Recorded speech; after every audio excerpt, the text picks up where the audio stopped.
Hi, I'm Josh with the Crazy Fish People, and today we're going to be talking about CO2.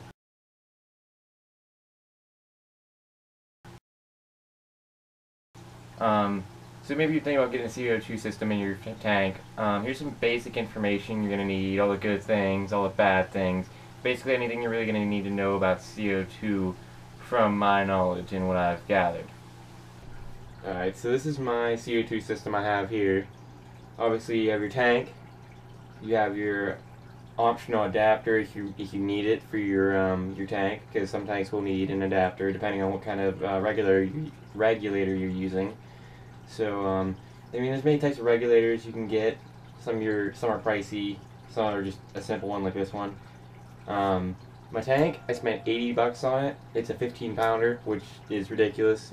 Like, the price is awesome when I got it for. It really depends on where you go. You go online. Some of them sell one like this for $100, $120. I went to a welding shop and I got this. They will give you a good deal on it usually, and they'll usually refill these, because if you were to get a big one like this, not a lot of places will fill them. You can go to beer brewing places. You can get a welding shops, like I said. Another place you can go, really, which is more pricey, a paintball shop. Obviously, they're trying to make a lot more money than like a welding shop or a beer brewing shop. So paintball shops are probably not your best option, but if you can't find anything else, that's probably what you have to go with. So that's a really good thing to know about when you're getting a tank. Um, like I said about your regulator, it's certain ones have different features. This is a simple needle valve. It serves no other purpose than just releasing the CO2 and measuring how much pressure there is. Some of them will have a bubble counter and all these fancy stuff that is really kind of unnecessary to me. Last thing, or one of the second to last thing really, is your air hose. You can really pick this up at Walmart. Don't spend a lot on this. It's not really that important. As long as it holds the pressure right, it's all you really need. Okay, for the last thing, you're gonna need um, a diffuser. Now, this one right here, it's kind of close, is my diffuser. This is what I use. It has a bubble counter with it, so I don't need it in my regulator. So, and that's how fast I run it. You can run it a little slower, a little faster. And your diffuser you can get online, or some systems might come with it, depending on what you get. And so yeah, that's what you're really going to need with your CO2 system.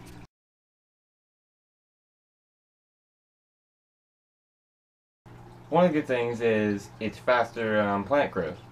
Now, if you're having trouble growing plants, or if some plants require having CO2, this is going to be what you're going to need. Some plants like dwarf hairgrass, they need CO2 to grow properly, or just grow at all, really. I haven't had a lot of luck with it in my experience.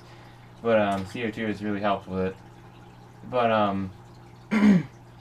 another good thing is I've heard that it reduces your algae in your tank. Now, I'm not completely sure of this, so I'm just going to let you guys know that. I mean, I haven't had a lot of experience with having any less algae with it. So, that people say that, you can take it, you can leave it, really. But I haven't saw a lot of it. I mean, maybe just a little bit, but it said that it reduces algae. Now, another thing is your plants going to be a lot healthier. If there's any like yellow tips in your leaves, that's going to go away slowly. Your plant's going to be bigger, more full, more healthy. They're going to grow faster, as I said before. So really having CO2 system really helps it. Helps all your plants in every aspect, really, because sometimes your fish, they emit CO2, but I mean sometimes they can't keep up with the plant demand.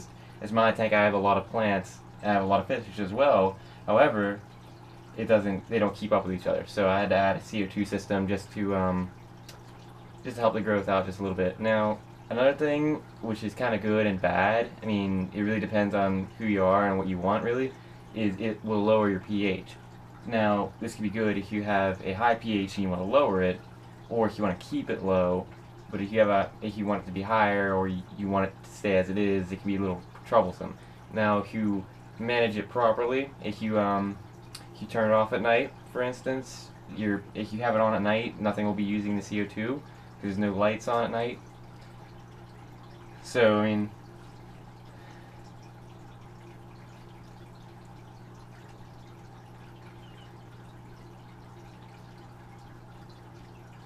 So as long as you regulate it properly and you turn it off at night, I mean, nothing's going to be using the CO2 at night, so you might as well turn it off at night.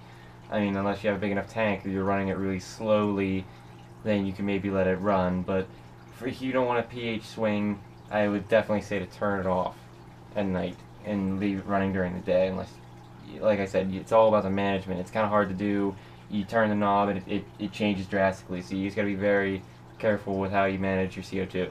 Now, bad things is, like I just said, you could have a pH swing. A pH swing could kill your fish, it could kill your plants. It's a very serious thing. You have to be very careful with this.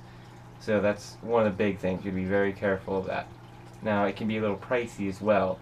As long as you get the right, as long as you buy it at the right place, as long as you get the right equipment, it shouldn't be too costly, but it's you expect to pay a little bit at least. Now,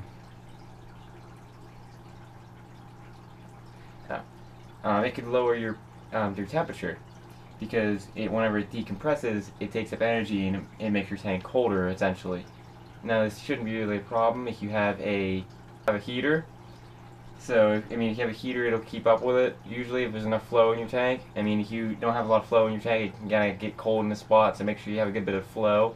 For mine, I have a power head rated above it. I mean, it distributes it. Now, for me, I have a power head that sits right above it. It distributes the bubbles more evenly, and it'll prevent that localization of a low temperature. So, I mean, as long as you have a heater, it shouldn't be a problem as long as you have good flow in the tank.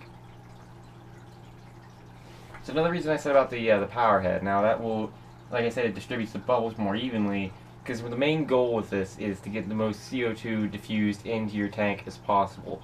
Now, this all depends on how big your bubbles are and how fast they're going. So certain diffusers will diffuse smaller bubbles, which is a lot better.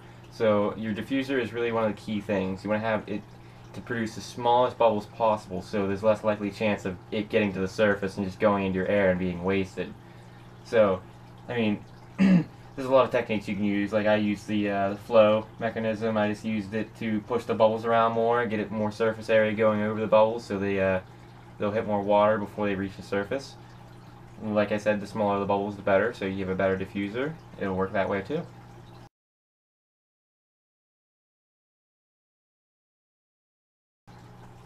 Alright, so we put a list of questions that you might have together so that we can answer any questions that you might have that they just might come to your mind if you are watching this video. So, yeah, we're going to ask away. How much will it help the plants?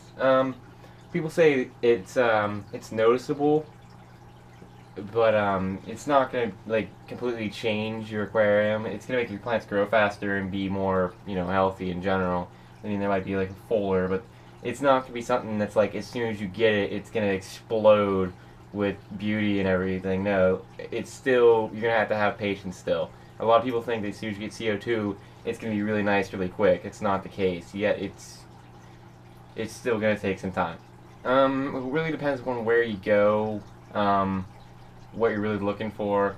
And with mine, I got a 15-pounder right here. I mean, 5 pounds will really be fine with that.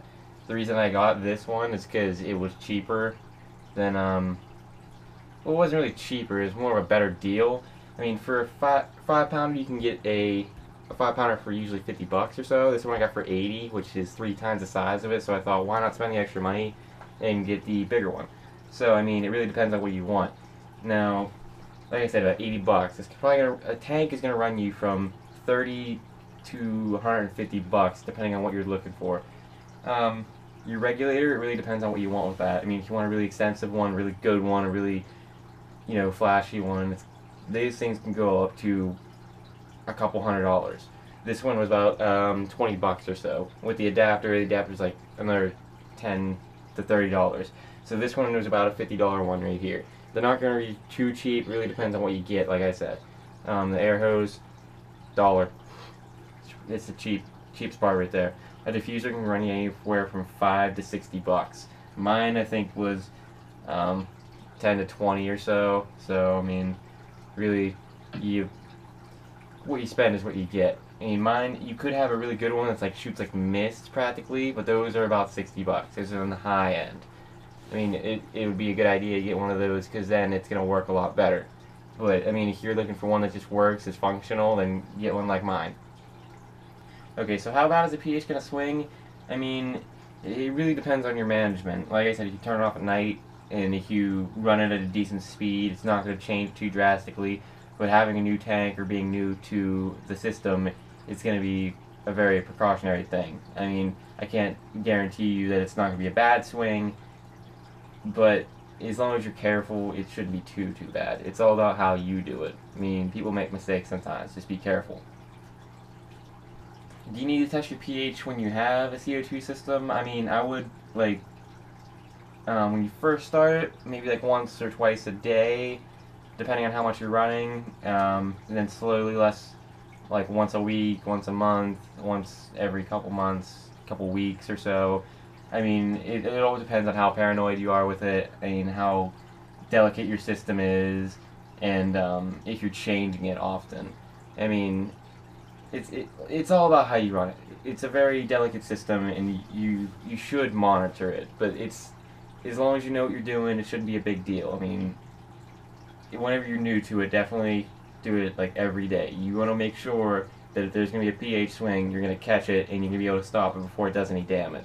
So, yes, and not so much. Definitely when you're new. But as you can slowly kind of stop once you get used to it and you know what it's going to do with your tank. Okay, so how much is it to the upkeep for it? Well, it really depends on where you go and how big your tank is. Now, for every refill, for some it could be anywhere from $5 to about $20 to refill them. Usually, a 5-pound one would be about $14 or so. I haven't filled this one up yet. I got it pretty recently, so I haven't had to fill it yet. I mean, it's a pretty big tank, so it's not going to run out soon. But a 5-gallon or 5-pound one, I've heard, can take about $15 worth. It all depends on where you go to. Paintball shops will charge you a very large amount for a very little amount of CO2. You go to a welding shop or a beer beverage place, maybe it's not going to charge you as much. So it's definitely, everything with this is location and what you're really looking for. Annual cost, I'm not really quite sure. I mean, I might leave it down in the description once I calculate it out. So, I mean, we'll look into that. Okay, so having dirt in the tank, is it necessary for CO2 to work?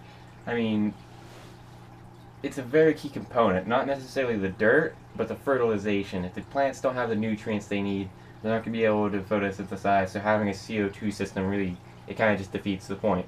Given that it will help, even if you don't have fertilizers, it's just not going to be as effective.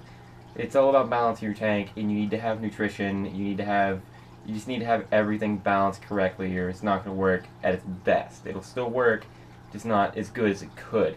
You don't need dirt. I recommend it. But if you're not using dirt, you can use things like fertilizers, root tabs, anything really in the market that helps keep your plants nutrient rich. So as long as you're careful about it, you make sure you get the plants what they need. Alright, so that's pretty much everything you need to know about CO2. We're going to have more videos about different things, so, you know, stick around. We'll have a lot more interesting things to tell you. We have videos already on our channel. You should go check them out. And, well, thanks for watching. And comment, rate, or subscribe, or whatever you want to do with that. It's all appreciated. We like feedback. We want to know what we're doing right, wrong, or, you know, your opinion, really. So let us know. Alright? See you next time. And you comment, rate, and subscribe.